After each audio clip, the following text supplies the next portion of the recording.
आपल्या सर्व जनतेच्या वतीनं, महाराष्ट्र राज्याच्या वतीनं, आपल्या देशाच्या वतीनं, आपल्या सर्व जनतेच्या वतीने, इथल्या शेतकऱ्यांच्या वतीनं मी विठुरायाला आणि मेघराजाला सुद्धा असं साकडं घालेन की बाबा लवकर पड, चांगल्या पद्धतीनं पड आणि इथलं दुष्काळाचं जे सावट आता निर्माण झालेलं आहे प्रभावामुळे आणि वातावरणातील बदलामुळे ते तात्काळ दूर होऊ दे आणि जशी इथली मनं या वारीमध्ये सगळ्यांची आनंदित आहेत, प्रफुल्लित आहेत, तशाच प्रकारचे त्यांचे जीवन सुद्धा त्यांची शेती खोलून त्यांचं जीवन सुद्धा आनंदित होऊ दे असे त्याला सांगतो. सर, आज आपण शासकीय अधिकारी आहात आणि हे शासकीय अधिकाराचं त्याच्यातून वेळ काढून आपण आज वारीमध्ये सहभागी झालात, तर त्या वेळेचं आपण कसं नियोजन कसं केलं?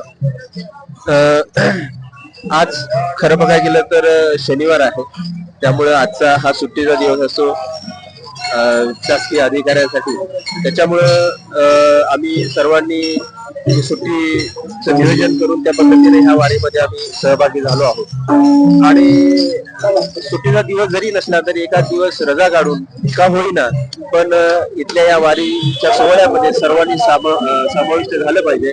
आणि आपल्या समाविष्ट होण्यामुळे आपल्या स्वतःच्या आयुष्यामध्ये, आपल्या स्वतःच्या विचारसरणीमध्ये निश्चितच फरक पडतो आणि इथल्या मातीशी, इथल्या विचारसरणीशी, आपल्या संस्कृतीशी, इथल्या जडणघडणीशी आपण एकरूप होतो आणि तो खूप मोठा ठेवा आपण घेऊन परत जात असतो.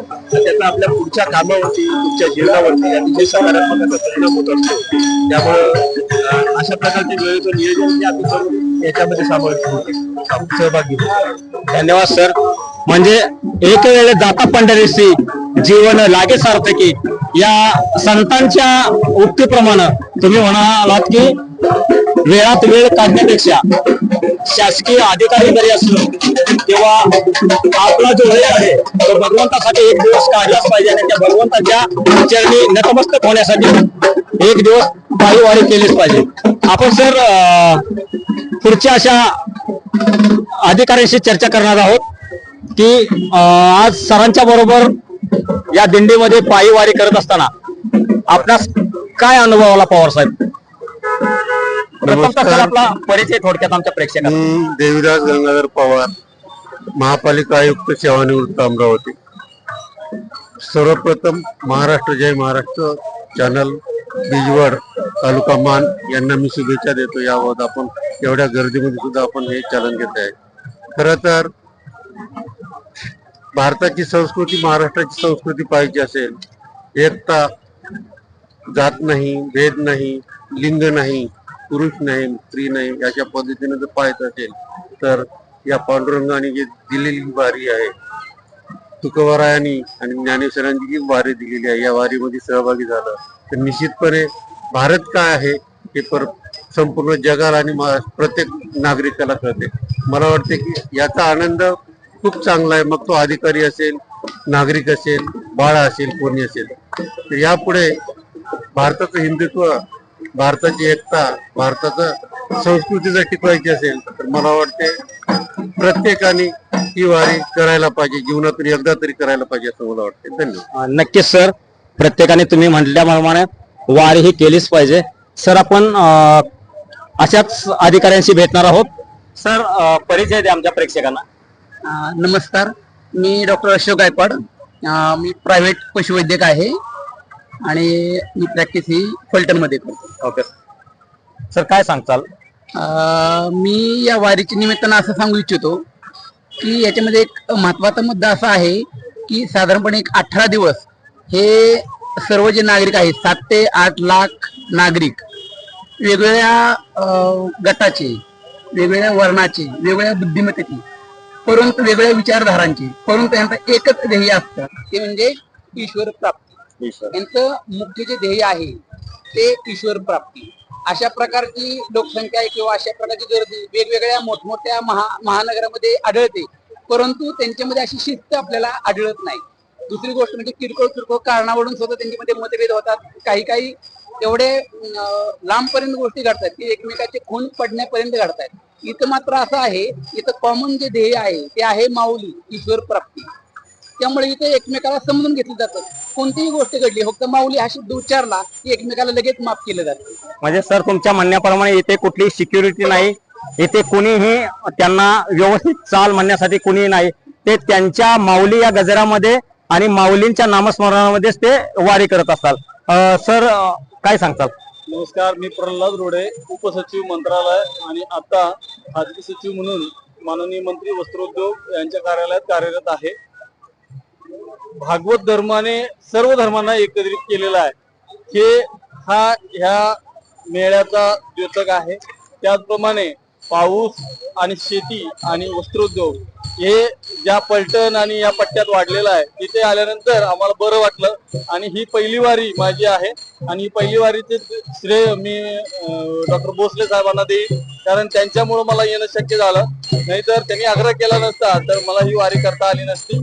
वारीमध्ये आल्यामुळे आपण किती चाललोय, काय चाललोय, कसं चालतोय याचं कोणीही भान ठेवत नाही. प्रत्येक धर्माची माणसं, प्रत्येक विचाराची माणसं, प्रत्येक पक्षाची माणसं इथे एकत्रित येऊन फक्त आणि फक्त ज्ञानेश्वर माऊली आणि तुकाराम महाराजांचा जयघोष करत असलेली दिसून येतात. त्यामुळे एकतेचा विचार घेऊन जाणारी ही वारी आणि हा भागवत धर्म पुढे पुढे वाढत जावो आणि नऊ तरुणांना यामध्ये सामील करून घेऊ, एवढीच ईश्वर चरणी आणि पांडुरंग चरणी प्रार्थना. सर नक्कीच तुम्ही म्हटल्याप्रमाणे नवतरुणांनी या वारीमध्ये जास्तीत जास्त प्रमाणात सहभागी झालं पाहिजे आणि आपलं जीवन ईश्वराच्या चरणी अर्पण करून सुखकर केलं पाहिजे. सर आपण अशाच एका व्यक्तिमत्वाशी भेटणार आहोत. सर काय सांगताल, आपला परिचय द्या. नमस्कार, मी संदीप भोसले बिदवडी. आज या ठिकाणी आपण आळंदी ते पंढरपूर श्री संत ज्ञानेश्वर महाराज पायीवारी पालखी सोहळ्यामध्ये आपण या ठिकाणी सर्वजण मोठ्या उत्साहात आणि मोठ्या भक्तिभावाने या ठिकाणी उपस्थित राहिलेलो आहे. आम्ही या ठिकाणी फलटण येथून साधारण बरडपर्यंत आम्ही चालत जाण्याचा आमचा सर्वांचा मानस आहे. साधारण 22 ते 20 किलोमीटर अंतर आम्ही या ठिकाणी पायी चालत जाणार आहे. सकाळी 8 वाजल्यापासून आता साधारण 1:15 वाजलेत. आम्ही कंटिन्यू चालत आहे आणि आम्हाला आता थोडं 4-5 किलोमीटर फक्त अंतर राहिलेलं आहे. आम्हाला नक्कीच या वारीमधून एक उत्साह निर्माण झालेला आहे. एक उत्साहवर्धक वातावरण किंवा एक समानतेचा जो संदेश आहे की समाजामध्ये कशा पद्धतीने समानतेनं वागलं पाहिजे हे या ठिकाणी वारीमध्ये आल्यावर समजलं जात आहे.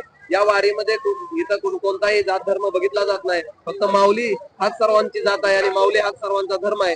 तर आज या ठिकाणी मी सर्व नागरिकांना एकच आवाहन करेन की प्रत्येक नागरिकाने मी एकच आवाहन करेन की या ठिकाणी प्रत्येक नागरिकांना आयुष्यातून एकदा तरी या वारीचा अनुभव आहे तो घेतला पाहिजे आणि या वारीमध्ये कशा पद्धतीनं या सगळ्या गोष्टी घडत आहेत याचा अनुभव नक्कीच आपल्याला दिशादर्शक किंवा उत्साहवर्धक राहील एवढंच मी सांगतो. आणि या सर्व भाविक भक्तांना मी माझ्या कुटुंबियांच्या वतीने या ठिकाणी शुभेच्छा देतो.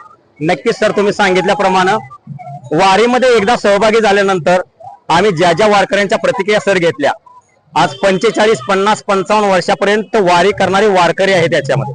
तर त्यांचं असं म्हणणं आहे की एकवेळी जाता पंढरीशी सार्थक होई जीवन, परंतु एकदा जर वारी केली तर तिची आस आपोआपच लागून राहते आणि पुढच्या वर्षी वारी कधी येते याची मनामध्ये उत्सुकता वाढते आणि तो वारकरी एकदा वारी केल्यानंतर पुढच्या वर्षी घरी राहील असं कुणालाही वाटत नाही. तो वारी करतोच आणि तुमची वारी नक्कीच पुढच्या वर्षी घडणारच आहे. आपण एक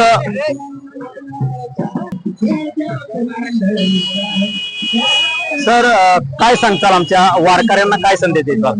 वास्तविक पाहता तसं पाहायला गेलं तर पंढरपूरचं दर्शन घेण्यासाठी आणि त्याच्या वारीला येण्यासाठी कुणाची तरी आपल्यावरती कृपा असावी लागते आणि ती कृपा भावल्यानंतर खरोखरच आपल्याला पंढरीचं दर्शन घडतं. आणि त्याचप्रमाणे मी तर असं सांगेन की माझ्यावरती श्री विठुरायाची कृपा झालेली आहे. आजपर्यंत मी वारीला कधीही गेलेलो नाही. ही प्रथमतः वारी माझी आहे. परंतु माझे मित्र प्रमोद उपसे साहेब यांची कृपा माझ्यावरती आहे. त्याच्यामुळे त्यांनी मला असं सांगितलं की आपल्याला फलटण पासून बरडपर्यंत वारीला जायचं आहे. नक्कीच सर, की आपल्याला प्रत्येक व्यक्तीमध्ये, प्रत्येक जीवामध्ये ही वारी करत असताना पांडुरंग आणि माऊलीच दिसते. तसं तुमच्या म्हणण्याप्रमाणे भोसले सरांच्या ज्यावेळेस तुम्ही भोसले सरांचा कॉल घेतला आणि भोसले सरांनी तुम्हाला सांगितलं की तुम्हाला माझ्या समवेत वारी करायची आहे, त्यावेळेस तुम्हाला खरंच भोसले सरांच्या मध्येच पांडुरंग दिसला असं तुमचं नक्की म्हणणं? कारण कसं प्रत्येक चराचरामध्ये सृष्टीमध्ये जो पांडुरंग आहे तो फुलामध्ये असेल, पानामध्ये असेल किंवा माणसामध्ये असेल, त्या पांडुरंगाला बघण्याची क्षमता आपल्याकडे असली पाहिजे. आणि जोपर्यंत आपल्याला ती क्षमता येत नाही बघण्याची, तोपर्यंत आपण वास्तविक पाहता माझं तर असं मत आहे, त्यांच्या कृपेमुळे मला ते पांडुरंग भेटलेले आहे, असं मी पण आहे. तर नक्कीच आज आमच्या प्रेक्षक